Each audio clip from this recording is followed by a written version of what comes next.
So Vanguard have finally done it. After a long drawn out wait, they've officially launched their mobile app. I've seen a few reviews have already come out about this, and I've had a lot of people asking me to give my take on it. But I wanted to wait until it was officially released to give my verdict, rather than talk about it while it's still being developed in the beta phase. I know this launch has been highly anticipated. The entire time I've been making videos for over 3 years now, I've been eagerly awaiting its release. Even before it was announced, the US had quite a good mobile app. So for some time, we've been keen for the UK to play catch-up. I feel like I'm in quite a good position to talk about this, as every year I compare every single provider in detail. And I also use Vanguard heavily.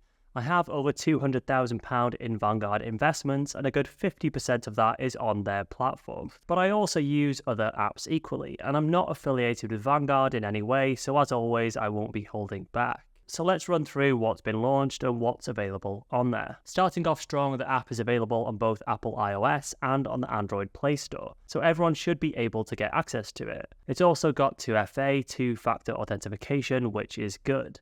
The login system is a little bit odd, as it takes you to the external Vanguard website to log in, and then back to the app rather than being self-contained.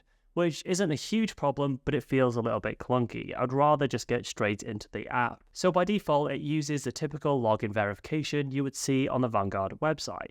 However, if you do go into the settings, there's a setting called biometric login, which will allow you to enable Face ID, which I would recommend for that extra security. However, with Face ID turned on, it's still making me enter a mobile code to log in, which feels very clunky. It may just be a glitch that needs resolving, but the login process could be improved when I want to quickly open the app and just get into my account. It is a little bit off-putting. It's also worth mentioning there's this setting here in tracking and analytics, which is on by default. You can untick it so Vanguard don't get your data while using the app. Of course, there's pros and cons of this, like it can give them good feedback, but it's good to know it's there if you want to turn it off. Once you're in, you'll see this dashboard, which on first glance seems very simple, which in some ways is good, but perhaps a little bit too basic. If we compare that to the US app home screen, you'll notice there's a few details missing, like a research tab and some more information about your assets on your homepage, which I think is fine as it is a first release, so hopefully that will be added in the future. So I can actually press on this to go into my account, which should be made a little bit clearer that it will load my portfolio data. I can see my pension value here, but it doesn't actually show me any pension relief, which is pending. I can see my return since I opened my account, which is Vanguard's calculation of my gains. It comes up with this number because you invest different amounts of money at different periods of time, and that's how it comes to this number. I can easily filter how my portfolio has been performing, although oddly it doesn't give me any sort of figures other than just updating the chart, which I think they need to add. Otherwise, I mean, what's the point? Down below, I can see my cash on my account, funds I'm invested in, and their returns, as well as my cash to equity split. And I can go into more detail about my transaction, which is split up into orders and fees. I can see how my fee has been rising as the account grows with that scaling account fee. I actually find it much easier to see it here than I do on the desktop version, which is a plus. You can go into the individual funds for more data. I can't change the charts here to give me any more data again, but I can see the daily change. And I can choose to invest into this fund from the app, which is quite a good thing, which I didn't expect. I can also set up a recurring monthly buy from within here. Sometimes with the apps, they tend to design them as more of a window than an app you can actually use to trade with, so it's good that that feature is there.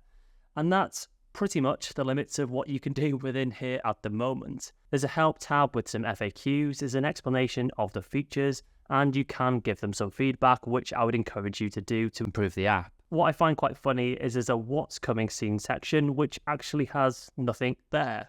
Not even a roadmap of what they plan to add, which I think is a bit disappointing because that could at least give us some indication of what we can look forward to. Part of the reason I was delaying reviewing this because there just wasn't much there at all in terms of features, and I was really hoping that they would add some more. More portfolio insights would be nice, some information about holdings, a country breakdown, more performance data, reasons we could choose different funds as there's so many to choose from, and sometimes it can be quite hard to know what fund is for what purpose, especially for beginners, and I'm a little confused why they couldn't just take their US app and adapt it for the UK market at this stage. I mean, let's not forget, let's not be too easy on them. Vanguard has 9.3 trillion in assets under management and has been going for nearly 50 years. and I feel like they've achieved less than what I could have done sitting down with an app developer, which doesn't quite seem right. To me, it just seems a little odd. In comparison, I have more than this in my InvestEngine account, and I'm getting a ton more features. Portfolio look-throughs, a wider ETF range, there's research tools, detailed portfolio statistics about my performance, and I'm paying less of a fee for doing so. It's not a dig at Vanguard, as I still hold all of my investments on InvestEngine in Vanguard funds. But comparing them side by side, I'd really expect more from Vanguard from this app as we've been waiting so long. I dread to think how long we'll have to wait for some more features. But realistically, Vanguard has always been lagging behind the likes of InvestEngine and Trading 212. Whether the company is more of a giant working at a slower pace than the small companies and it's more complicated, I'm not too sure. But if we were based on platform alone, I'd see no real reason to pick the Vanguard platform over InvestEngine or Trading 212. Perhaps there's a company age, but you're buying Vanguard funds anyway. And seeing as they're all FCA compliant and FCSC registered, really I don't see much reason. The only reason I am using Vanguard is simply because InvestEngine didn't have a pension when I started, which they now do, and I'll transfer at some point. The upside, though, of this app is that for those of us who are tied into using Vanguard, we at least now have a new place to open and check our investments at a glance. The trouble is, however, for me, with the login system being the way it is, it's barely quicker for me to open the app than just Google the website on my phone. At least with the mobile version of the website, I can get way more data. This is how their mobile website looks. It's actually way better than the app, which to me just makes the app a little bit pointless at the moment. At least here I can get all of my data, and it actually took me less time to get in here now than open the app, which seems crazy. Often we get that the website will suck because they're designed with an app-first approach. But this one, of course, is the other way around, where they've had a desktop and they're trying to catch up with an app. For me, the verdict is still out. I've seen some crazy positive reviews of this app, and it's definitely a step in the right direction, but for me it just seems a little bit lackluster at the moment after all the expectation builds around it. I'll cross my fingers and hope there's more to come. I mean, I dread to think how much money they've spent at this stage. But let me know what you think of it and if you've tried it.